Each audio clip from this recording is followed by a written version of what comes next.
The most special thing about this year is that it's the 10th year and it's our final year having the event out here for Soul Flowers Farm. And it would appear that we have saved the best flowers for the very last year. We have never seen the flowers taller or more beautiful, and they are just so big and tall. There's so many of them, and everybody is just blown away by how beautiful they are this year.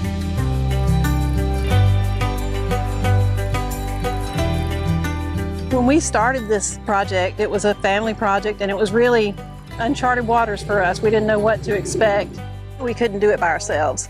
And we're trying to keep as much money in the community as we can, so we have what we call an all-volunteer army. We have volunteers every year that come out and help us cut the flowers, probably as many as 40 different volunteers out here any given weekend. We know the value of volunteers. We couldn't do what we do every day without our volunteers. And so when the opportunity came to volunteer here and support what they're doing and how it gives back to the community, it was absolutely no questions about it. Wanted to be here, wanted to be involved, and wanted to be supportive. We said, let's try and do this for about 10 years and see what we can do. And we started realizing that we were getting really close to donating $100,000 back to the larger Anderson community.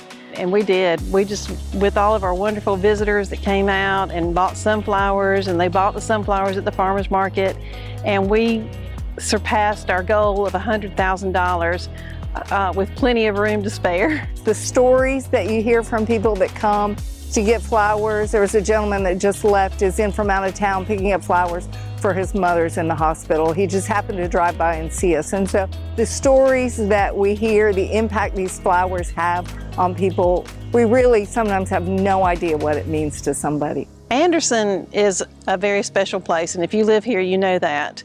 People are kind, people want to help. We've never had any trouble finding volunteers, and certainly most of all, the people who come out here and visit the farm and buy the flowers. And many of them, the first thing they say is they buy flowers here because they know the money's going to stay here. And it does. We keep it all local. We don't send our money to national organizations of any sort. As a nonprofit here in Anderson, I'm so proud every day of the way we nonprofits work together. The volunteers out here are from many organizations. The guys from the bridge are out here. We're so fortunate to live in a community where the nonprofits come together and support each other for the betterment of the whole community. We knew we had a lot to do, and one of the biggest things was going to be, where are we going to do it, and how are we going to find land that would be suitable for sunflowers.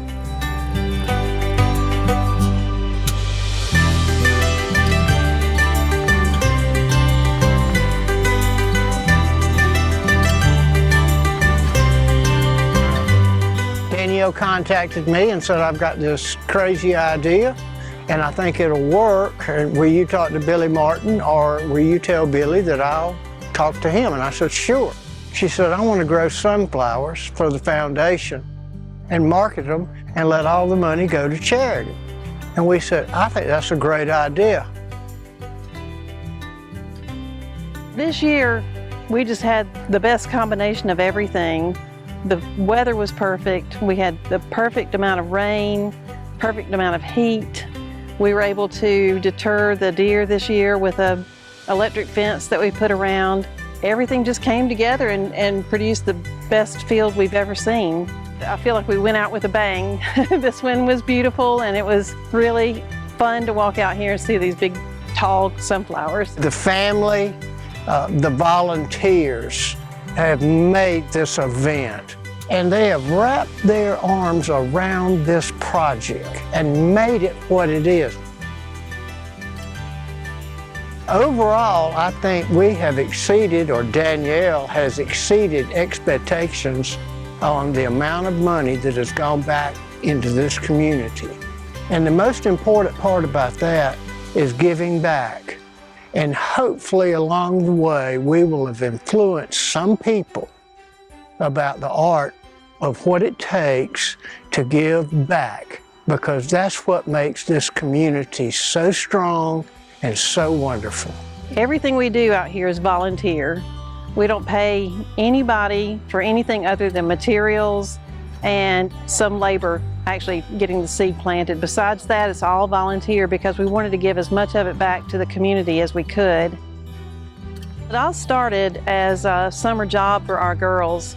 They would grow the sunflowers in our backyard, and then we'd take them down to the farmer's market and they would sell them at the farmer's market. They did so well at the farmer's market, it was apparent from the very beginning that people loved sunflowers and would pay for them. When the girls left to go to college, we got to thinking about how much we had enjoyed growing the sunflowers, and we started trying to figure out how we could do that on a larger scale and maybe even benefit the community while we were at it. How do you feel personally knowing that it's over? It's overwhelming knowing that we have accomplished what we set out to do. In a way, I hope I always grow sunflowers somewhere, but I'm ready to have our summers back. You know, we have a bunch of grandkids now, and summers have always been sort of monopolized by sunflowers. So we're ready to give it up. We're ready to move on and do some other fun things, and maybe, you know, maybe there's something else out there that we haven't thought of yet that we might want to try in order to give back to this great community that we live in.